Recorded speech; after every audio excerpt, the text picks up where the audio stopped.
My sister-in-law's DNA kit to ruin my marriage backfired when her son's test revealed shocking truths about her own family.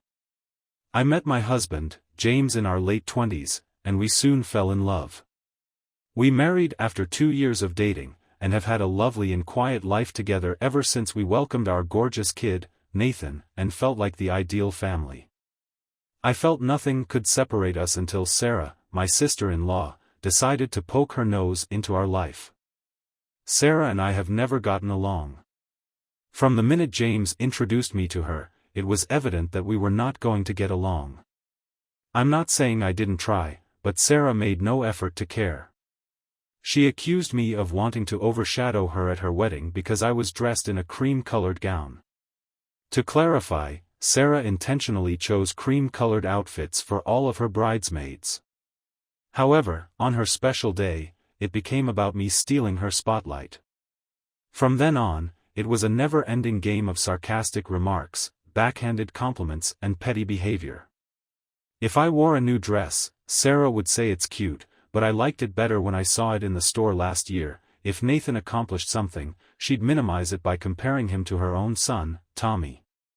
Despite this, James and I always attempted to ignore Sarah's petty behavior. We wanted Nathan and Tommy to grow up as close as siblings. Things, however, took a nasty turn this past Christmas when Sarah decided to create havoc in an unexpected way. For Christmas, she gave Nathan one of those popular DNA test kits. At first, I didn't think much about it. Nathan has always been interested in science and enjoyed knowing about his family history. Nonetheless, it was not a typical present for a child. That night, James approached me privately. He told me Sarah had made some weird, almost cryptic comments to him, such as, "It's about time you got some answers, and the truth always comes out." It didn't take long for me to put the pieces together. Nathan has green eyes, whereas James and I have brown ones. Of course, anyone with a basic understanding of genetics is aware that recessive features such as green eyes can pass down through generations. But Sarah had been making subtle, passive-aggressive statements for years, implying that James might not be Nathan's father. I was infuriated. Not only was she awful to us, but she was also involved with my son. We agreed to allow Nathan to take the test if he wanted to, knowing that the findings would confirm what we already knew: Nathan is our son, and the test would reveal nothing more. Nathan was enthusiastic about the science underlying the DNA test. He was excited to learn about his lineage and family roots, so we assisted him with the process and he completed the test. Meanwhile, Sarah's son Tommy had been observing everything with great curiosity.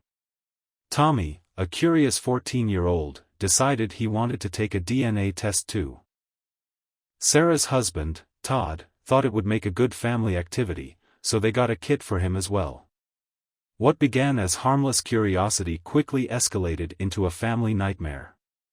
Nathan received his results a few weeks later. Everything was as expected. James was clearly his father.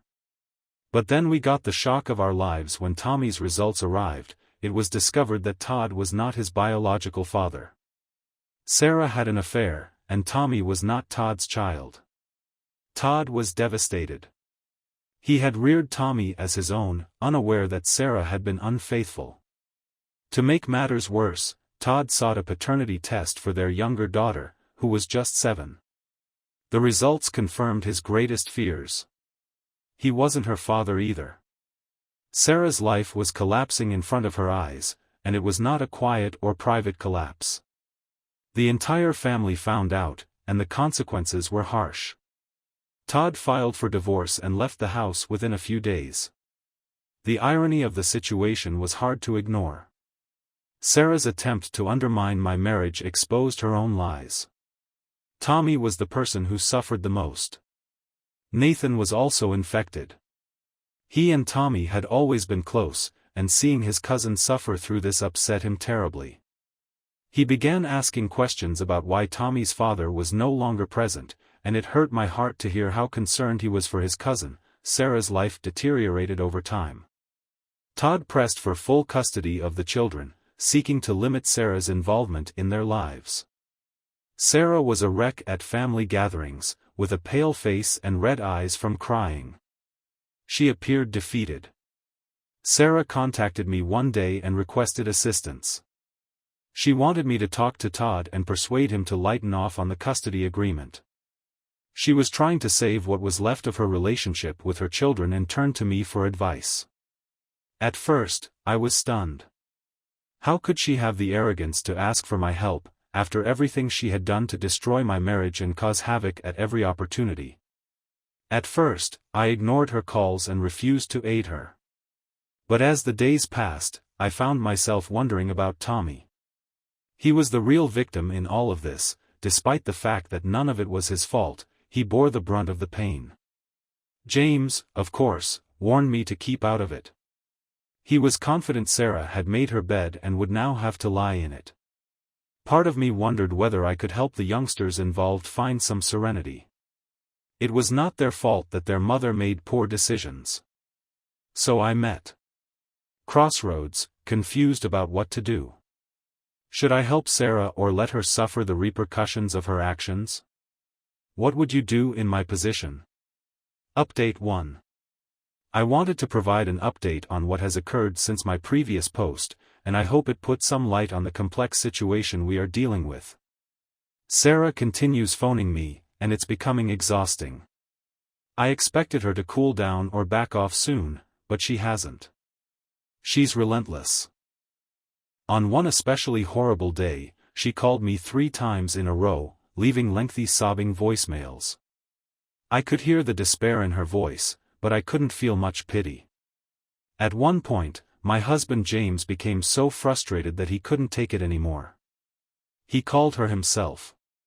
James rarely loses his temper, so when he called, I knew things had gotten out of hand. From across the room, I could hear his voice as he snapped, telling her he was tired of her insulting me and manipulating our family. After that chat, things became worse. Sarah's tone changed again. She began sending me multiple text messages, alternating between pleading for my assistance and accusing me of attempting to ruin her life. She was pleading for my help, telling me how much she wanted me to talk to Todd and repair things. The next thing I knew, she was calling me manipulative, alleging I was jealous of her and her family and intended to destroy her marriage. Throughout all, my main focus has been the children. They are innocent in all of this, but they are suffering the most. I can't quit thinking about Tommy and Nathan. Tommy's real father's identity must have been traumatic to him, and it's evident he's having difficulty processing it. It's difficult for me to see him suffer through this without being able to help. Nathan, on the other hand, isn't sure what's going on, but feels something isn't right. We have explained it to him, but he is still too young to understand anything. We had a family gathering a few days ago, and Nathan wanted to play with Tommy like he did before. They used to be quite close, inseparable, actually. However, when Tommy arrived, he was distant, quiet and scarcely engaged with Nathan. Nathan wanted to play with him, but I had to make excuses, explaining that Tommy was weary. Meanwhile, Sarah continues to write me these long, theatrical notes. She messaged me yesterday, stating she felt betrayed by our family. I don't see how someone who was unfaithful might feel betrayed, yet she still appears unable to accept responsibility for her actions. It's always someone else's fault, mine, James's, Todd's and never hers.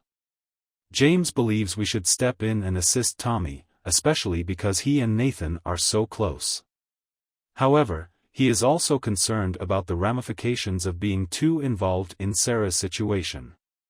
We've been trying to strike a delicate balance between supporting the children and maintaining our personal tranquility, but it's been more difficult than we expected.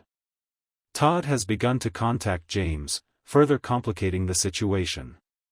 He's been trying to figure out what happened, and wanted to chat about it. James reluctantly agreed to meet him for coffee.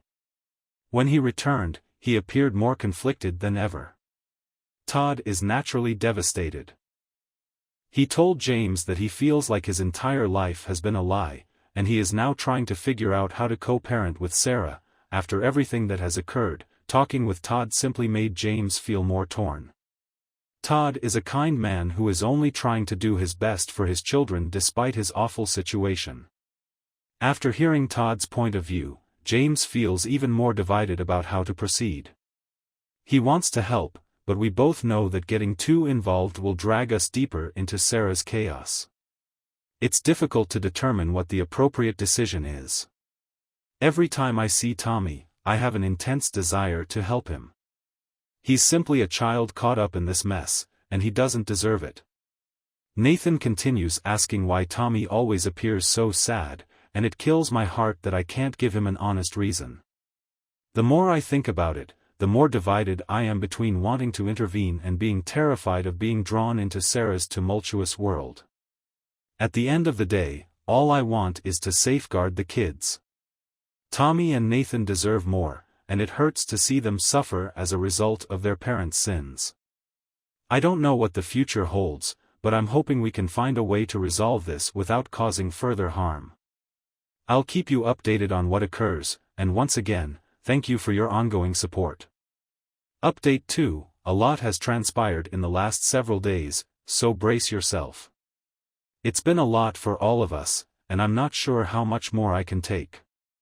First and foremost, Sarah chose to proceed with an official medical paternity test. She was dissatisfied with the results of the home DNA kit, arguing it was not a reputable source for making such a critical decision to be fair.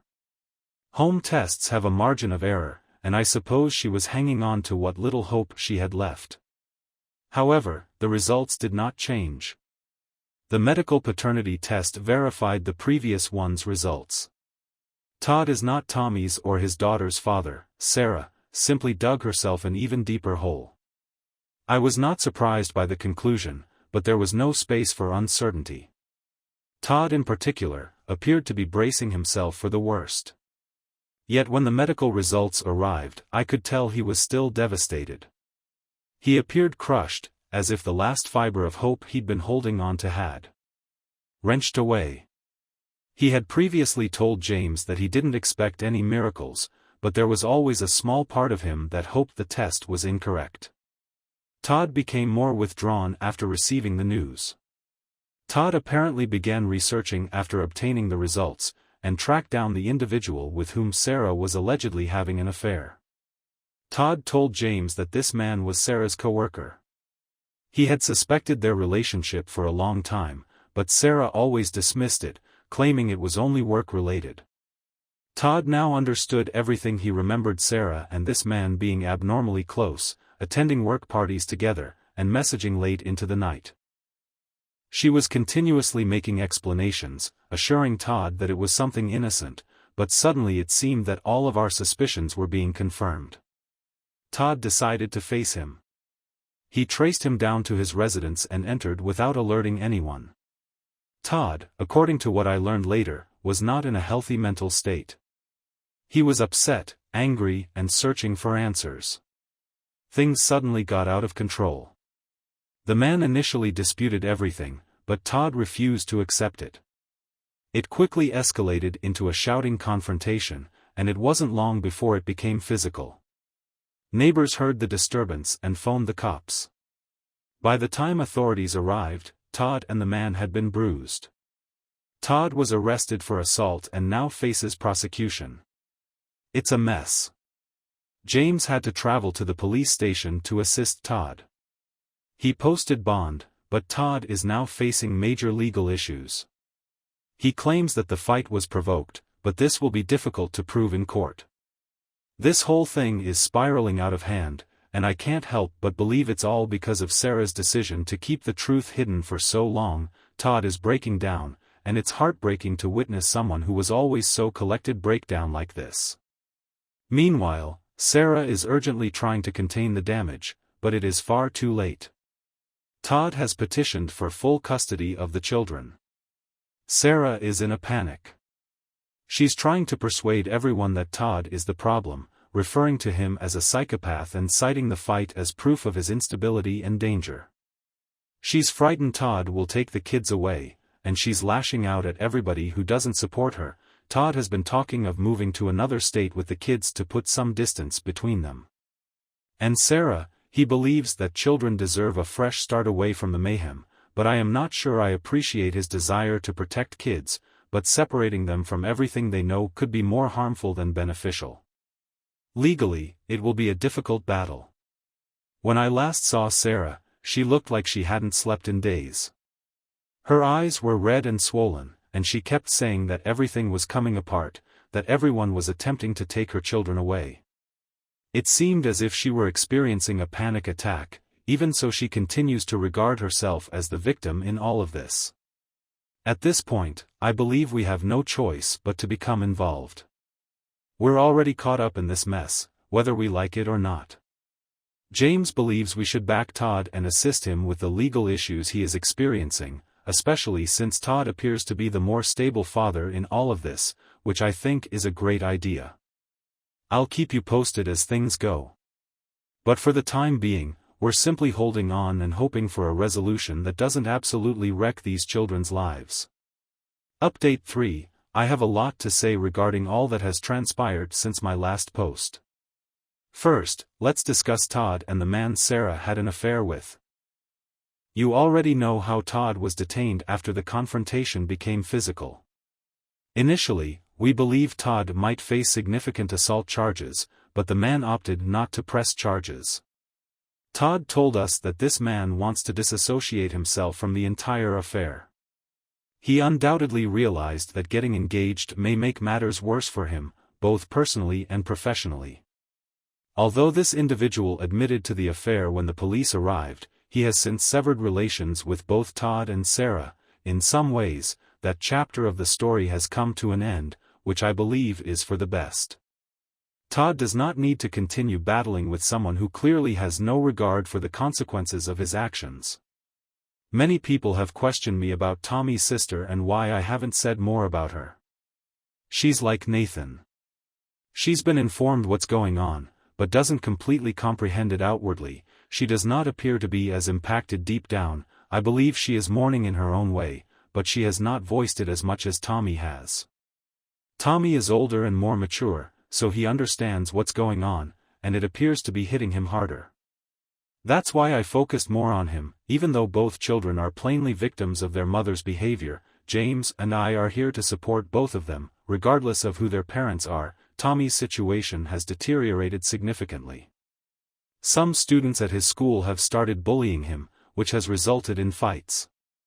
It doesn't help that Sarah is flooding his mind with beliefs that everything is his father's fault. Tommy knows his mother cheated on Todd and that Todd is not his real father.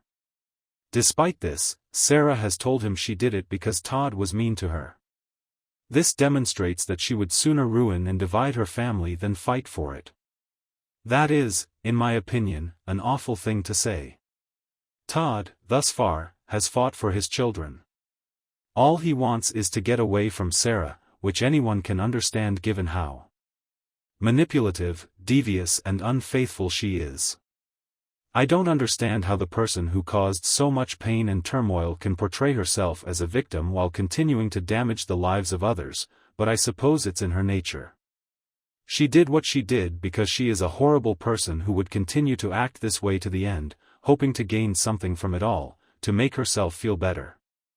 This is yet another reason why James and I believe a child should not grow up with an unfaithful parent. It is the worst possible model and influence for proper upbringing. We hope Todd gets complete custody, because if Tommy continues to be affected by his mother, things will not go well for him. His younger sister will suffer considerably more because she is still young and does not completely comprehend what is going on over time. Sarah is likely to manipulate her and turn her against Todd. There's also a potential she'll end up acting like Sarah, believing her actions weren't that horrible, and blaming others. At this time, both James and I are completely on Todd's side and the children's as well. First, Todd truly wants to be a good father to them, but we also believe that neither Sarah nor the original father is what the children need. Their best hope right now is with Todd, and we'll help all three of them in any way we can. Even the whole of James' family, including my in-laws, is on Todd's side. Sarah's parents are not pleased with what she has done. For example, the other day, we chose not to attend a family gathering. On the one hand, we had another commitment, but we also wanted to escape the turmoil surrounding Sarah, and it was hard to watch Nathan go through everything Tommy is going through at the occasion. Sarah began with her customary monologue, attempting to portray Todd as the story's villain, but my father-in-law intervened and told her to stop, because she was only inflicting more harm and sorrow to everyone. He pointed at Tommy, who was sitting across the room, and asked, "Don't you understand the consequences of your mistakes? Don't you see how you're still hurting everyone, your children, and we do not deserve this? Accept your mistakes and behave maturely." My mother-in-law then went on to say that she had not trained her to act this way and hoped her granddaughter would not follow in her footsteps. Sarah threatened to leave the event with the children, but no one in the family supported her decision. My father-in-law said she could leave if she wished, but the grandchildren would stay. He told her that both kids needed to stay away from the commotion she had started and was still causing around her, and that he would bring them back later. Sarah left, and the children stayed to play. Later, my father-in-law called Todd to invite him to spend the day with them, and he didn't hesitate. My father-in-law reported the kids seemed considerably better, but it wasn't a miracle cure. Still, being separated from their mother is the greatest thing for them right now, because her poison is hurting them, something no one in the family wants, except obviously Sarah. Sarah doesn't appear to care about her children, only about how she is seen and not losing anything. A true mother would not use these games to harm her children. Instead, she would endeavor to protect them from everything. However, a mother would not have cheated on her spouse. Still, here we are, update 4, with the newest developments involving my sister-in-law and her children. Better times are on the horizon for this family to begin. My sister-in-law discovered Todd had been invited to my in-law's house after she had departed, and she was not pleased. She went to my in-law's house and challenged them because she believes they should be on her side, rather than Todd's. My in-laws stated that they would always side with the children in this case, and that if Todd was beneficial to them, they would support him. This, in some ways, fueled Sarah's rage. After shouting, she grabbed an item from the front garden and flung it at her parents' car window. To summarize, it's a distinct issue. My father-in-law sued her, and she had to pay for the window. I mention this because it is relevant to the custody case. Later on, Todd's divorce went fairly smoothly. There was ample evidence that Sarah had been unfaithful, therefore Todd came out top in the divorce. However, no one really wins in a divorce, especially one prompted by infidelity. At the very least, Sarah could not take any more from Todd than she already had. I wouldn't say it was easy to obtain full custody of the children, quite the reverse. But I'll tell you what happened. Todd won. It wasn't simple, because Todd is not the children's biological father. He did, however, succeed. After months of judicial proceedings, some family members, including James and my in-laws, testified to Sarah's character. The car window incident did not help her case, nor did the fact that the judge was willing to contemplate handing complete custody to the father rather than the mother, which is unusual. The final nail in the coffin was the biological father's actions. This father simply showed up for selfish reasons to avoid paying Sarah's child support if she had custody of the children. Sarah no longer has custody, so she has no grounds to sue him, because she has no child-related expenses. I'm not sure Todd can demand anything from his biological father, but he hasn't indicated to us he intends to. According to my understanding, the biological father formally gave up his parental rights as if it were an adoption. I'd like to add that I haven't followed every aspect of the case. So, this is only my basic idea. The crucial issue here is that Todd has custody of both children. This has already begun to have results, particularly for Tommy and his sister, who have started therapy. Sarah can see her children, but only with supervision. My in-laws, on the other hand, can see the kids anytime they want, as long as Todd makes the decision. And so can we. This has also benefited Nathan, who is now able to play with Tommy as previously. There is still much work to be done, but things are gradually returning to normal, which is all that matters. I'm not sure what to tell you about Sarah. I haven't had much communication with her in a while. I blocked her and haven't heard anything from her since she sends sporadic messages to her parents and James, but their relationship is pretty icy right now, and I'm not sure if it will ever change. Thank you for watching. If you haven't subscribed yet, please do so and hit the notification bell to stay updated with more shocking real-life stories happening around you.